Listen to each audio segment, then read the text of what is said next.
Sa October 30 na ang barangay at sangguniang kabataan elections, aminado ang COMELEC, hindi pa rin nawawala ang vote buying at tila nagle-level up pa nga. Kaya para mapigilan ito, inilunsad ng ahensya ang task force kontra bigay. At para pag-usapan niyan at iba pang election-related issues, kasama po natin si spokesperson ng COMELEC, Rex Laudianco. At pwede rin po kayong sumali sa aming talakayan, i-post ang inyong mga tanong o komento sa aming Facebook Live. Magandang hapon po, Attorney Rex. Magandang hapon po, Ma'am Ruth, at sa lahat ng taga-subaybay ng CNN Newsroom ngayon sa buong mundo. Good afternoon po. Una po muna natin pag-usapan itong filing ng COC dahil magsisimula na po ito sa isang linggo. Pakikwento po sa amin yung proseso, yung mga qualifications and requirements. Tama po kayo, Ma'am Ruth. Ang filing po ng COC para sa mga sumusunod na posisyon, punong barangay, miyembro ng sangguniang barangay, SK chairperson at miyembro ng sangguniang kabataan po ay sa August 28 hanggang September 2 na po. Lunes po ito hanggang Sabado, alas 8 ng umaga hanggang alas 5 ng hapon po sa lahat ng tanggapan ng COMELEC. Meron po kaming maliliit kasi na opisina dyan sa inyong mga bayan at lungsod. Ito po ay minabuti po namin na ilipat sa mas maayos at mas malaking venue. Makikita po yung mga paglilipat po na yan, dyan po sa aming website sa www.comelec.gov.ph, pati na rin po sa aming official Facebook page. Naalam po namin, August 28 po isang holiday, pero tuloy po at bukas po ang ating halalan, ang ating filing ng COC.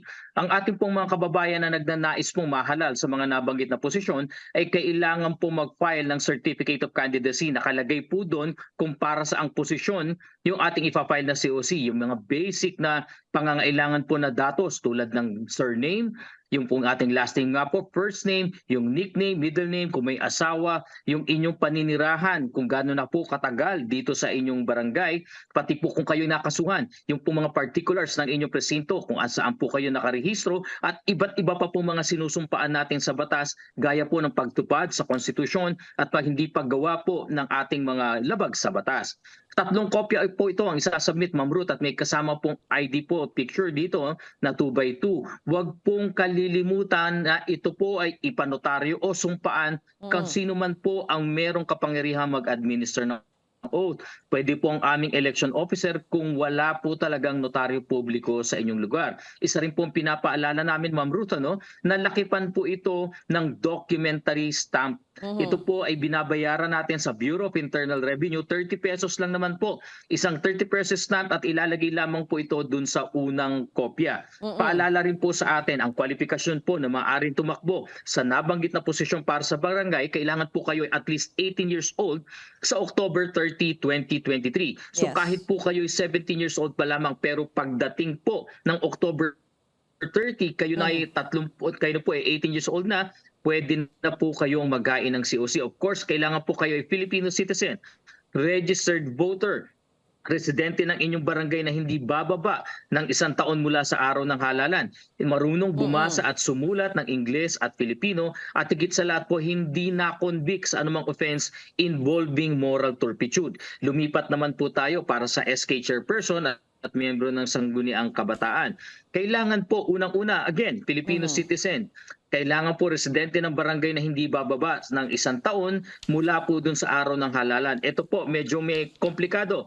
Kailangan po 18 years old at hindi lalampas ng 24 years old. Kahit isang araw po, hindi lalampas on the day of the election. Kasi po yan po ang ruling ng ating Korte Suprema sa Garvida versus Comelec. So pag tinignan niyo po yung petsa na yan, ang papasok lamang po pagdating sa age qualification, yung ipinanganak mula October 30, 1999 hanggang October 30, 2005. Huwag po natin kakalimutan yan dahil sila lamang po ang kwalipikado pagdating sa edad. Meron pa pong isang may bago po na qualification para sa SK. Kailangan po kayo walang kamag-anak up to the second degree. Civil degree po ng either affinity or consanguinity by dugo or by relations po ito, up to the second degree. So pag tinignan po natin dito, lolo, nanay, tatay, kapatid, apo, yan po yung mga prohibited relations saan? Incumbent elected barangay, city, municipal, provincial, regional at national officials. So kung may nakaupo po kayong kamag-anak, elected, incumbent sa mga nabanggit po na posisyon, ito po ay magdi-disqualify po sa inyo. Isa pa po, kailangan po din ay marunong bumasa at sumulat ng Ingles, Filipino at lokal na dialekto at hindi rin po na-convict sa isang offense involving moral turpitude. Okay. Isa pa pong paalala, Ma'am Ruth, sa magpapile po ng COC. Yung pong hindi pupunuan ng kumpleto yung COC, walang notaryo, walang pirma ng nagpa-file, walang pirma ng notaryo, walang documentary stamp, hindi po namin tatanggapin ito. Kaya kailangan po ninyong Kumpleto, kumpletuhin po oo. lahat ng requirements. Isa pa po para sa SK. Kung kayo po ay makikita namin sa aming voters list na underage o kaya po ay overage, hindi na rin po namin tatanggapin po ang inyong COC dahil makakasuhan lamang po kayo ng petition to cancel or deny due course po patungkol sa inyong COC. Lastly po, kung kayo po ay hindi registered voter, alam nyo yan na kung rehistrado kayo o hindi at makikita po namin yan. Kung kayo magpa-file, hindi rin po namin tatanggapin yung COC. Then again, kayo naman po ay masasampahan ng petition for disqualification. At para sa lahat pong ito naman nagnais magpa-file ng COC, paalala po, kayo po ay agad naming ituturing na kandidato once nakapag-file po kayo ng COC sa mga petsa kung nabanggit. At lahat po ng ipinagbabawal na gawain candidate, sa oo. loob po ng election period ay lumalapat na po sa inyo, lalong-lalo na po ang premature campaign. Sige, balikan Ma'am natin Ruth. yung sinasabi mo considered na as candidate. Pero bago po yan, yung mismong filing, maganda na po yung paliwanag nyo. No? Pero minsan, yung mga dapat requirements and yung documentary stamp notarized, minsan po nakakagawian na magsasama ng mga supporters. Pwede po ba yan? Hanggang ilan po ba yung pwedeng isama? Pwede rin po bang mag-file ang representative? Pwede naman po mag-file ang representative. Meron po tayong tinatawag po na authority to file certificate by representative. So ito po isang notarized document na dapat kalakip po ng inyong COC na kumpleto, na punan, may notaryo, may picture, may pirma at lahat po ng requirements. So dapat po ito ay kumpleto at personal po dapat mag-a-appear yung inyong representative. Pagdating naman po sa mga kasama, hindi pa naman po namin pinagbabawal na magsama kayo. Pero again, paalala po, una, maari pong hindi kalakihan ng aming tanggapan at ang papapasukin lamang po talaga yung magpapile ng COC. Yung mga supporters po ninyo ay sa labas na lang po. Isang mabigat po na paalala patungkol dito. Kapag po kayo ay nag-motorcade, nagparada, pagkatapos ninyong mag-file ng COC, nagsabi po ng mga pangalan, iba pa, ito po ay partisan political activity na. Ito po ay campaigning na at gaya po ng nabanggit ko, bawal na bawal po oo. ito dahil pwede lamang po ang pangangampanya sa petsa po ng October 19 hanggang October 28, 10 araw.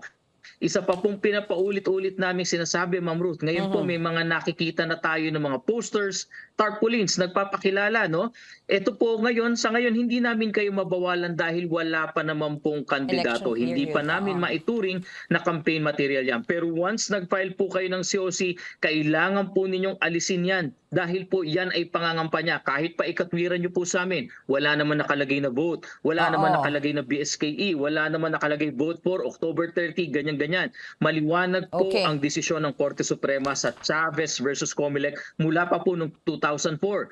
Lahat po na nagpapakita ng inyong larawan Okay. o anyo or yung resemblance po ninyo, pangalan ninyo, ito po ay indirect campaigning na po dahil indirectly nagsosolicit po kayo ng pagboto sa Sige inyo. po, oo. At kasama po itong ituturing na bawal na campaign material. Sige, attorney, mag-break lang po tayo pero ipagpatuloy natin ang ating usapan. Kasama pa rin si Comelec spokesperson Rex Laudianco sa pagbabalik ng newsroom ngayon dito lang sa CNN Philippines. Balikan natin ang ating serbisyo ngayon. Kasama pa rin si Comelec spokesperson Rex Laudianco. Ito, pinag-usapan natin yung filing ng Certificates of Candidacy. Bago siguro tayo, sir, pumunta doon sa inyong task force against vote buying. Ito munang paalala na lang doon sa mga magfa-file at doon sa mga considered na sila as candidates at covered na sila ng Comelec kapag nakapag-file na ng COC. Ano po?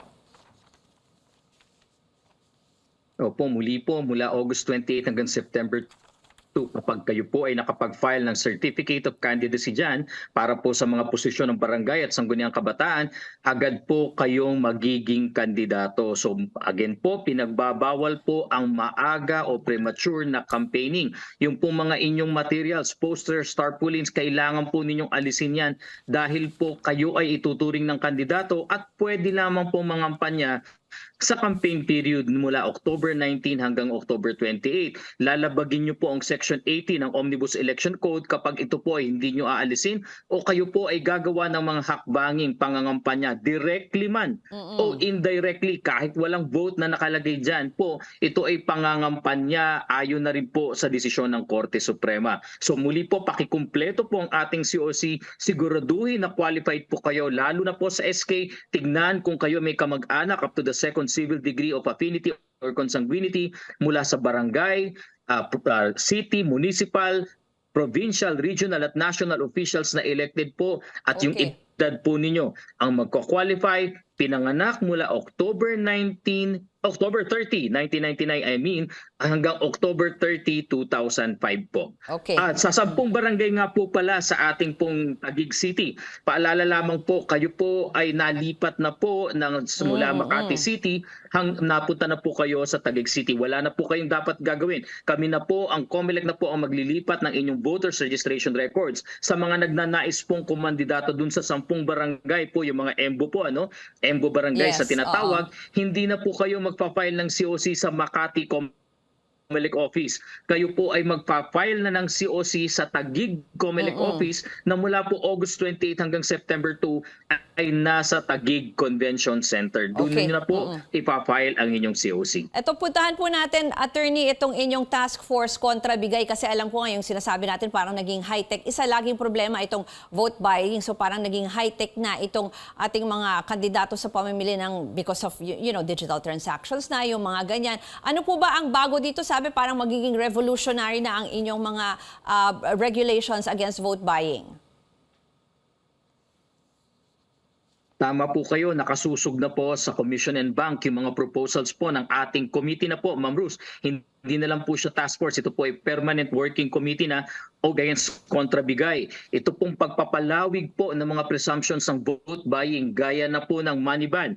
Kung kayo po ay nasa inyong possession ang isang cash po na halagang 500,000 piso o higit pa at hindi ito nature ng trabaho nyo. Hindi kayo cashier, hindi kayo disbursing officer at higit sa lahat po hindi nyo maipaliwanag bakit sa loob ng 5 araw bagong halalan. So ito po ay practically October 25 hanggang October 30. Hindi ninyo maipaliwanag bakit kayo mayroong ganyang kalaking halaga in cash ipapresyon po ng COMELEC na kayo mag-engage sa vote buying. Sakali rin po meron kayong 20,000 pesos higit pa na barya po, 100 pesos, 50, 20 pesos.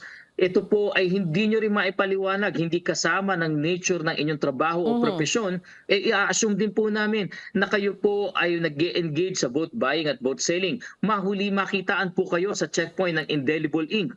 Makitaan kayo ng blankong balota, makitaan po kayo ng asetona na hindi parte ng trabaho nyo, hindi parte ng business nyo na mag-engage dito. Ito po ay mga presumption po na tagtutukoy sa vote buying at vote selling. Pati po yung pagpila ng mga tao, pagkumpul-kumpul ng maraming tao sa bahay ng mga kandidato po na paglabas may dalang mga sobre, grocery at iba pa. Ito po ay titignan na rin namin bilang vote buying at vote selling. At higit sa lahat po, yung pag-hire po ng napakaraming watchers. Sobra-sobra sa dalawa. Kasi po, inaalaw lang po tayo, dalawa, no? Yung iba po, umaabot sa mahigit 50 na katao. Ito po ay malinaw na sa mata ng COMELEC na kayo'y nag-engage ng vote buying. Attorney, Kaya nga po ito yung mga revolutionary po na mga pamamaraan, pero ito po ay kailangan naming gawin para masawata po ang vote buying at vote selling. Patungkol naman po dun sa mga online cash transfers, Yes. dun sa mga over-the-air fund transfers po natin. Kaugnayan na po ng COMELEC ang Bangko Sentral ng Pilipinas, pati na rin po ang Anti-Money Laundering Council. At noon pa naman po yung platforms na mga yan, ng over-the-air transfers, cash transfers, na-identify po nila yung multiple suspicious transactions sa isang lugar na hindi naman dating pinapadala oo ng pera. nga, oo. Ngayon, paulit-ulit, pare-parehong halaga dun sa isang barangay. Pag yan po ay naibigay sa amin ng datos, agad-agad pong ikakasa ng ating PNP at ng NBI yung kanilang investigasyon. Makita namin kung nagamit ba yung mga platforms na yan sa vote buying at vote Attorney, selling. oo. Sa lahat po nito, ang importante po ang commitment ng COMELEC. Una po ang paggalang sa inyong karapatang pantao. Hindi po magiging arbitrary ang pagpapatupad po nito. Dahil tignan nyo po, meron po siyang limit lamang na araw. Meron Okay. naman pong pagkakataong magpaliwanag mula po dun sa checkpoint hanggang po pagdating sa ating piskalya pag kung masakali man naabot sa inquest. So hindi po ito magiging arbitrary, ngunit ginagawa lamang po nito ng COMELEC para po labanan na once and for all ang Okay. laganap na pong vote buying at vote selling. Attorney, kasi medyo marami yung kayong binanggit. I'm sure you'll be coming out with a list kung saan nilalagay itong mga bawal. At magkakaroon po ba kayo ng hotline? Huli na lang po, sorry, limited ang time natin. Para dun sa mga gusto magsumbong or mag-report. Tama po kayo. Apo. Pwede po kayong mag-report po sa lahat ng tanggapan ng COMELEC. Nakikita po natin sa screen ngayon. Pwede po kayong mag-email. At higit sa lahat po, pwede po kayong lumapit sa pulisya at sa lahat po Okay. ng katauhan ng COMELEC para mag-report po nito. At makakaasa kayo full of government approach po from investigation, case build-up, prosecution, pati witness protection po ay gagawin namin. Makasuhan lamang po at maipakulong ang galalabag dito. Sige po. Maraming pong salamat kay COMELEC spokesperson Rex Laudianco.